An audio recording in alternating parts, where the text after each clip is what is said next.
Hi everyone. As you get started in the course, I want to point out a new feature this year that has been added to all the science courses, and that is your science notebook. And you will see this pop up when you start your very first unit, your very first lesson. It gives you an introductory session on creating and keeping your science notebook. So I know some of you kind of skim through that very quickly. Others may just need a little more explanation, and some of you may not even hardly glance at it. So the reason I want to take a little bit of time to talk about it is this will actually be submitted as your Part 2 unit test grade. So you will be creating a slide based on the template shared in the lesson for each lesson of the unit. So we'll kind of talk through what that's going to look like in this little video, and then you'll be ready to go to start taking notes. So the lesson itself opens up and shows you a PowerPoint template that you will need to save onto your computer. You will need Microsoft Office for this feature, and all students have access to Microsoft Office on their computer. Sometimes you have to download it, and it's through like where you get your student email and Outlook. You'll see the options there, but if you need more help with that, send me a message and we can talk through it. But you should have all the Microsoft tools available to use on your Mac or your PC, whichever computer you have, so that you can submit teacher graded documents and keep files like this. So you'll need PowerPoint, Word, Excel, those things that come in Office. So each unit you will have a template. You'll need to open it up and save it so that you can add to it each time you read through a lesson. The template looks like this, and I want to point out a couple of features. One, you're able to change your the course to physical science. It says course here. When you get the template, you'll put physical science in there. And then you can change the unit to Unit 1, Introduction, Intro to Physical Science. And then you'll update this on each slide.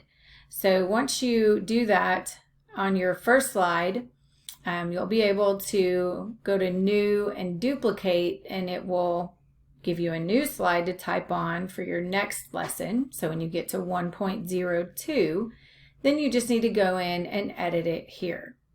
And when I'm grading on your unit test, I'm going through and looking to make sure you have a slide for each content lesson. So for instance, you won't need a slide for 1.18, which is the unit test. You might need one for the review, but I'm really looking for one slide just like this for each content lesson. And so now we're going to talk a little bit about what you're going to include on your slides. So in the lesson, when it's talking about keeping a notebook, it talks about the input and the output slide.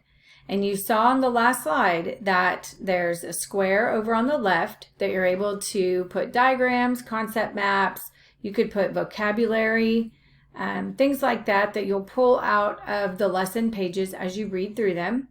And then over on the right side is your input page. And this is where you will be putting the guiding questions, and those are in every lesson introduction. They're usually the second or third slide in that very first little bullet point in each lesson.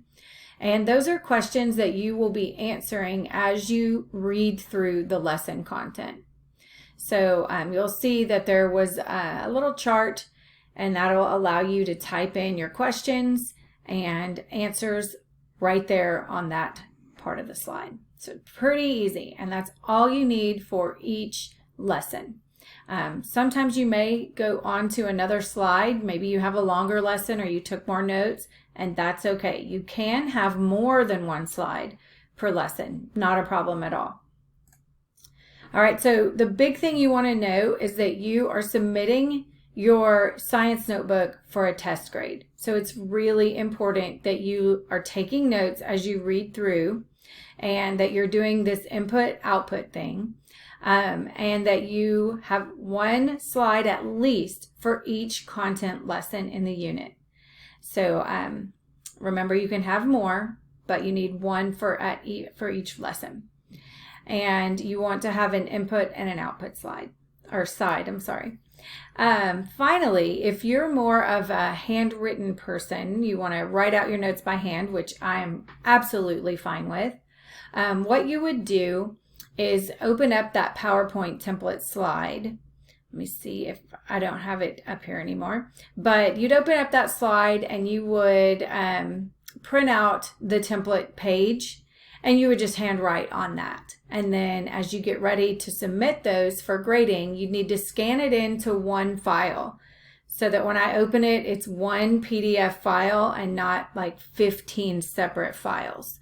So you need to scan them all in as one file, and then you would upload it there into the Dropbox. So let's talk a little bit about saving and uploading your science notebook. So in the Part 2 test, you'll see a Dropbox. So when you're saving your file, if you've typed in it, you would need to go to File and then Save As, and then under the name, there's an arrow that drops down, and you'll change it to PDF. And this is going to compress the file so it's not so large.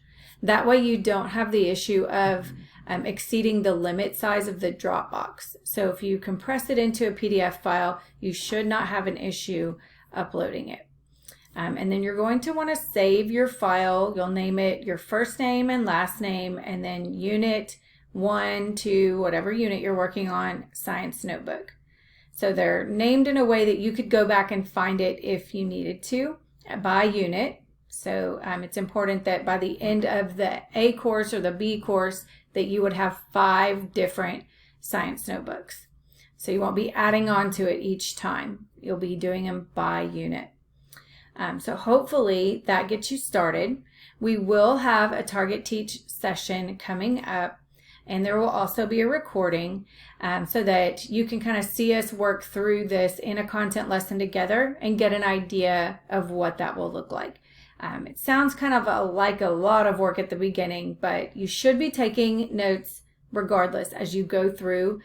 You can use notes on your unit tests, so it's important to have them anyway.